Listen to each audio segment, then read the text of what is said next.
Enigma de la mente criminal. Ciencia, conducta y análisis. La huella psicológica del delito. Desde el Laboratorio de Análisis Forense, esto es Enigma de la mente criminal, con el Comisario General Superior Rubén Lugo, subdirector del CICPC.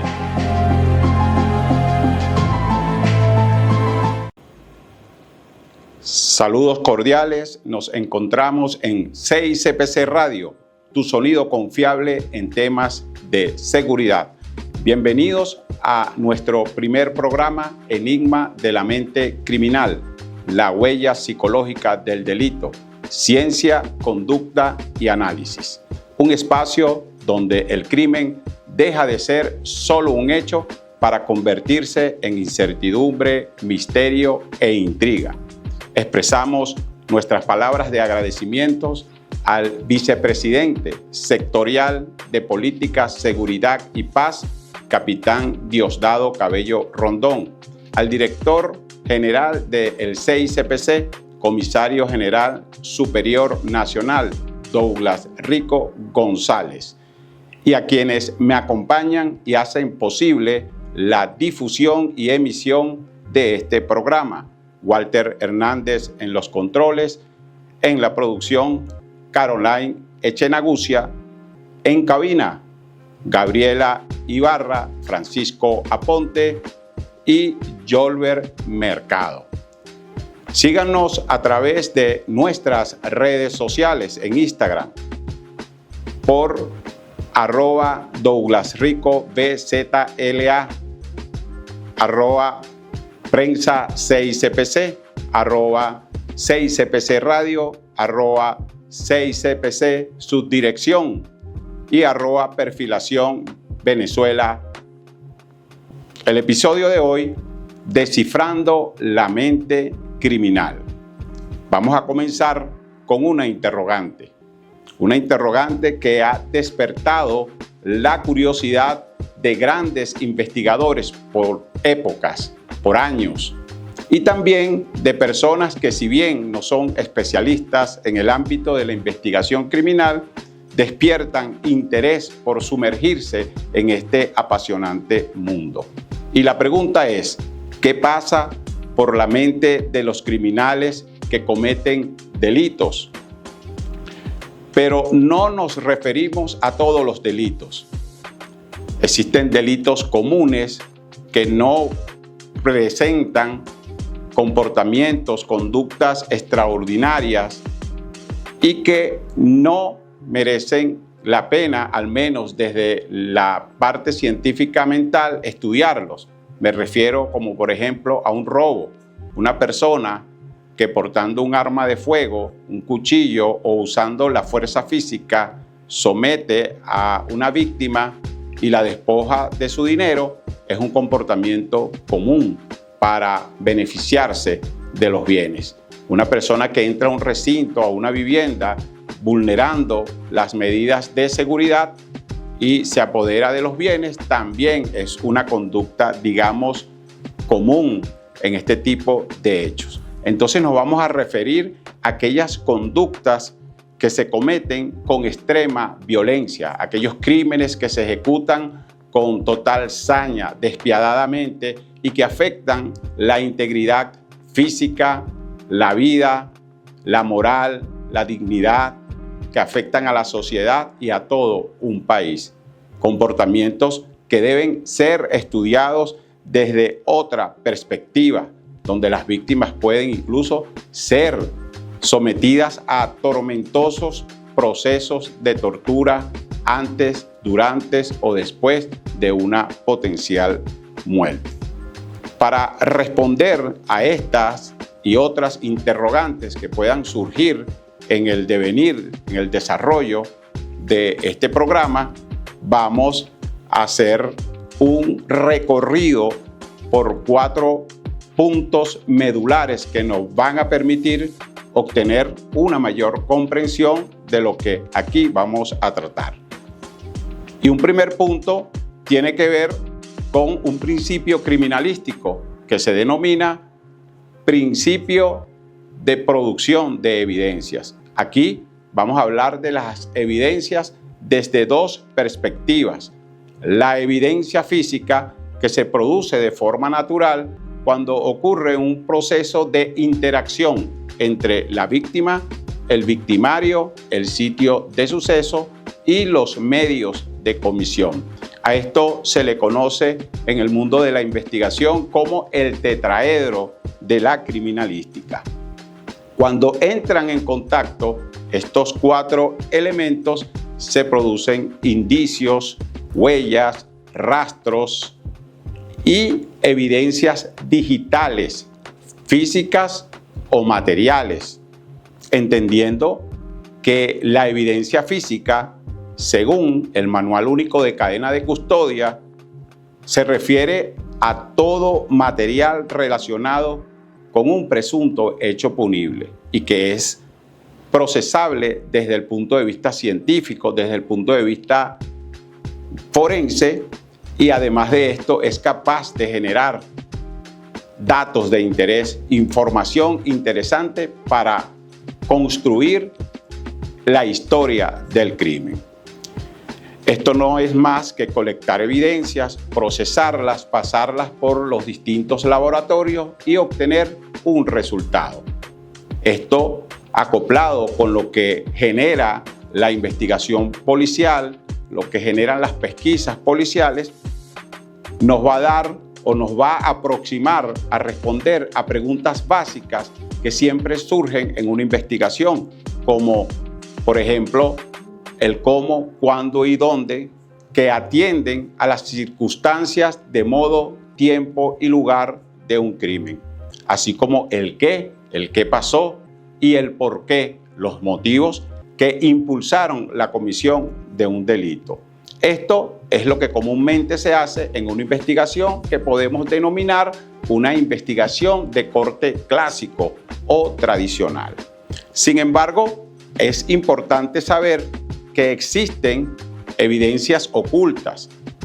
A estas las vamos a denominar evidencias psicológicas, que no son más que vestigios, indicios, huellas, rastros que son invisibles, intangibles, que no son observables a los humanos, pero que también generan información y que subyacen o nacen desde lo profundo de la mente del criminal. Nos preguntamos, ¿y cómo se perciben estas evidencias psicológicas que son poco comunes en el ámbito de la investigación?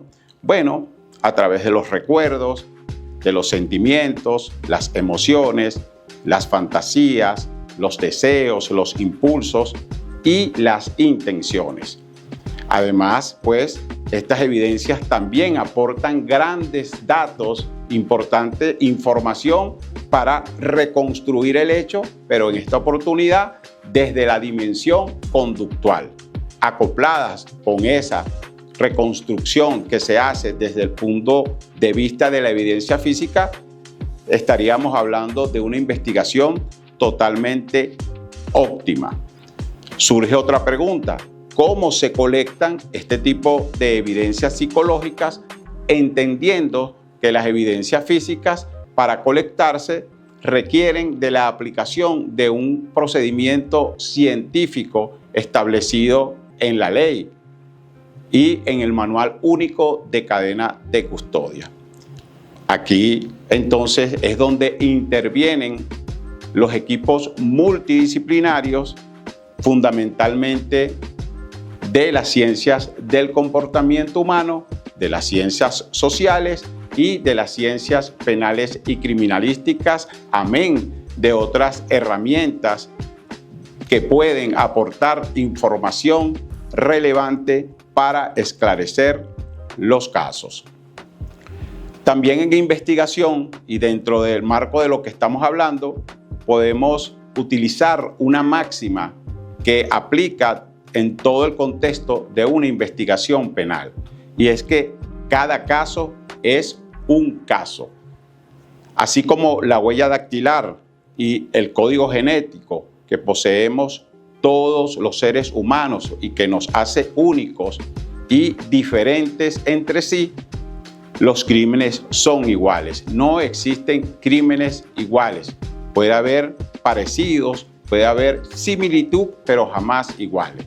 En cuanto al análisis de la mente criminal, podemos decir que se aplica otra premisa parecida, muy clásica: cada cabeza es un mundo.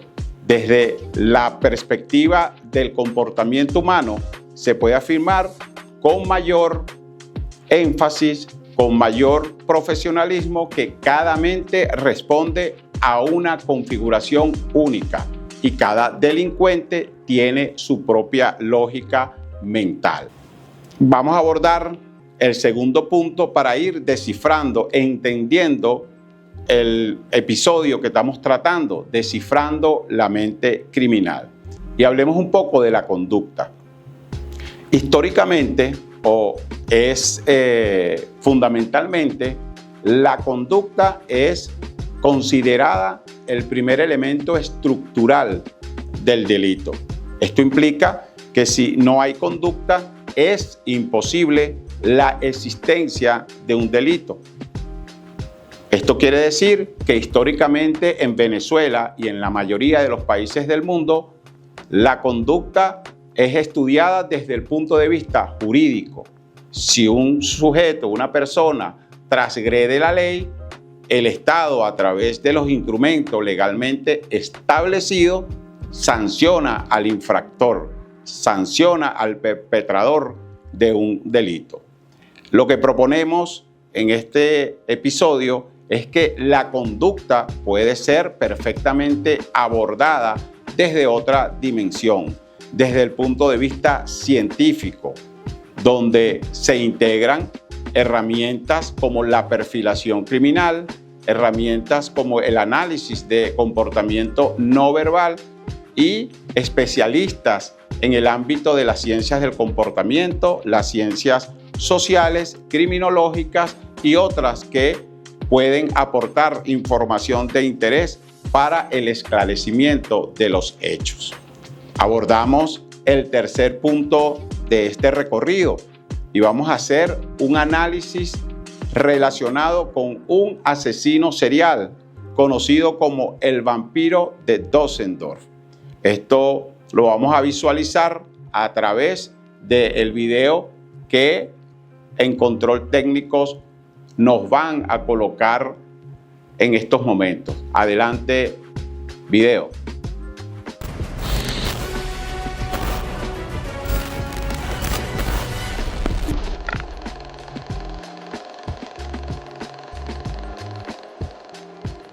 El cine, en la década de los años 30, popularizó la historia de una de las mentes más perversas de Alemania: asesino, violador, pirómano.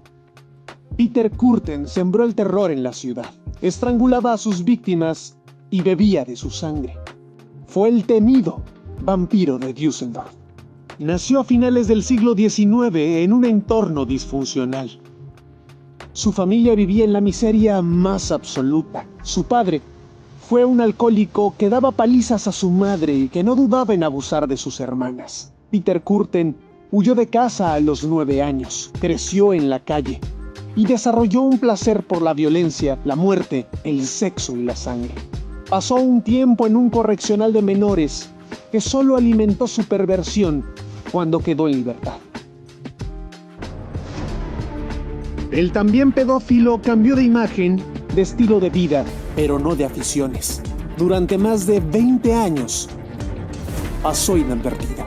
En esta estación central acosó a su última víctima. Ella logró escapar y su denuncia fue clave para ponerle por primera vez cara ante la policía. En 1931, las comisarías se encontraban colapsadas por la cantidad de denuncias que llegaban con los nombres de posibles sospechosos. Al criminal se le investigaba por más de 70 tropelías que incluían agresiones sexuales, asesinatos y actos de piromanía. Le pidió a su esposa que lo delatara para que ella cobrara la recompensa. Acordó entregarse a la policía aquí, sentado en un banco a espaldas de la iglesia de San Roque. Fue procesado a juicio y después condenado a muerte en la guillotina. Los psiquiatras, profundamente intrigados por la psicopatía y la anatomía del cerebro de Kürten, solicitaron a las autoridades la cabeza cercenada del asesino para estudiar su cerebro. La justicia alemana no puso inconvenientes. La cabeza del vampiro de Düsseldorf se exhibe en el Museo de Ripley de Wisconsin Dells, en Estados Unidos.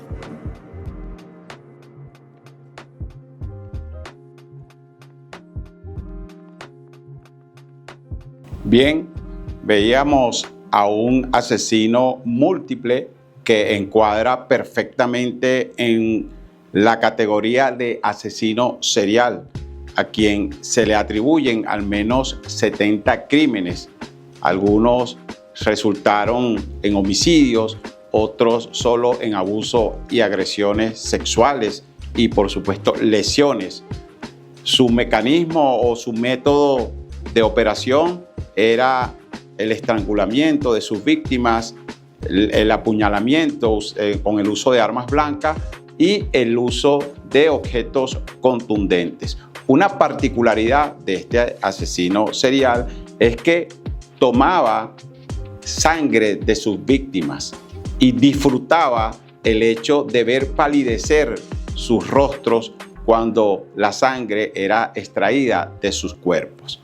De este caso analizamos al menos 5 aspectos importantes. Uno de ellos es que muchos se preguntarán por qué este caso y no el caso de Jack el Destripador. Si recordamos que Jack el Destripador es el prototipo de lo que se conoce como el asesino serial más mediático y más impactante del mundo. Jack operó en el año 1888, entre 1888 y 1891.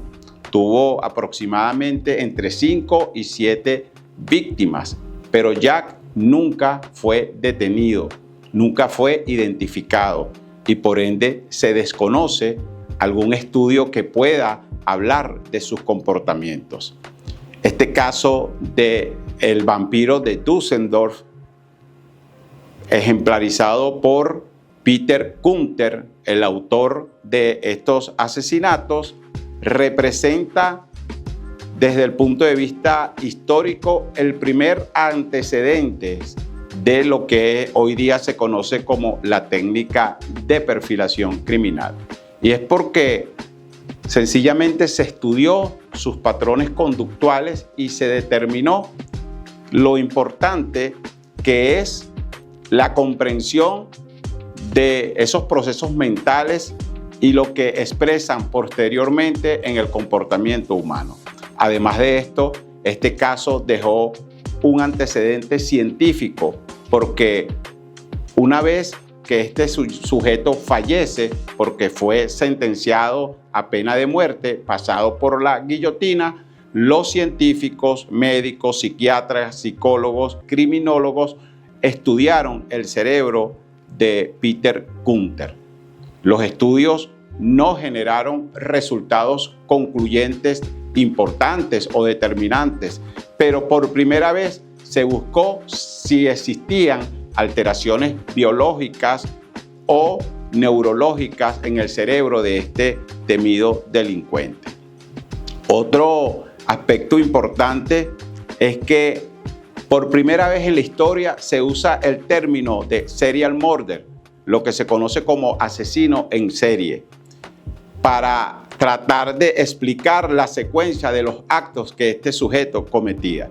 Esto rompe un poco con el paradigma o la creencia de que el término asesino serial fue acuñado por el FBI en el año 1970. Ahí se popularizó el término. Sin embargo, el término nace a raíz del caso de Peter Gunther. Otro antecedente importante que tiene que ver con el estudio de la mente criminal, podemos citar a Jeffrey Dahmer, un peligroso asesino que dio muerte a varios adolescentes. Su método era asistir a lugares de ambiente, captaba a sus víctimas, la mayoría o todos ellos adolescentes, les daba una sustancia que provocaba somnolencia la pérdida voluntaria de la acción y pérdida parcial de la conciencia, y abusaba sexualmente de estos jóvenes y después los asesinaba. Guardaba como trofeo sus partes de sus cuerpos, sus cráneos, y posteriormente los deshacía. Este sujeto fue detenido, fue investigado y fue sentenciado a cadena perpetua. Se hicieron intentos para estudiar su mente, sin embargo, sus familiares, específicamente su madre, se negó a que Dahmer fuese sometido a experimentos científicos. La moraleja de esto, o la reflexión de estos casos, es que hemos ido evolucionando desde la teoría lombrosiana, que estudió al hombre desde el punto de vista físico, de ciertos rasgos físicos y biológicos que se pensaba en esa teoría del criminal nato, que el criminal nacía. Bueno, ya hemos ido evolucionando para estudiar el cerebro en cada una de sus partes, ir entendiendo el funcionamiento de la mente, sobre todo de la mente criminal. Seguimos en este recorrido y abordamos el cuarto punto de importancia, y es que nos preguntamos también cómo hacer para investigar este tipo de casos. ¿Qué herramientas tenemos a la mano para dar respuestas a estos casos complejos, de difícil resolución, y donde vemos comportamientos inexplicables, conductas inaceptables por la sociedad, pero que se repiten una y otra vez? Hoy día, saliendo un poco de lo tradicional, saliendo un poco de lo clásico, aportamos a través de una herramienta que se denomina perfilación criminal, específicamente la técnica de perfilación criminal. En Venezuela, en el año 2022, tuvimos el honor de inaugurar el primer centro de perfilación criminal forense del país, y allí pues un equipo de profesionales conformados por especialistas de las ciencias del comportamiento humano, las ciencias sociales, especialistas en el análisis del comportamiento no verbal, en el análisis del discurso, y otras herramientas del área del conocimiento nos permiten abordar este tipo de casos con el mayor profesionalismo, para analizar, para estudiar la conducta desde la perspectiva del comportamiento humano. Daremos un programa especial para explicar bien todos los detalles de esta importante técnica, que se presenta como una herramienta, como una alternativa científica para fortalecer y optimizar la investigación criminal en Venezuela. Por ahora hemos llegado al final de este importante programa. La próxima entrega estaremos presentando nuestro segundo programa, La mente psicópata, es el título, donde tendremos a una invitada especial en el área de la psicología, y que estoy seguro nos va a dar luces, nos va a permitir ir comprendiendo, descifrando ese complejo mundo de la mente criminal. Les digo pues que este programa llegó a ustedes gracias al vicepresidente sectorial de Política, Seguridad y Paz, capitán Diosdado Cabello, del director general del CICPC, comisario general superior nacional, Douglas Arnoldo Rico González, y del equipo que gustosamente me acompañó e hizo posible esta realidad. Walter Hernández en los controles, Caroline Echenagucia en la producción, y en cabina Gabriela Ibarra, Francisco Aponte y Yolber Mercado.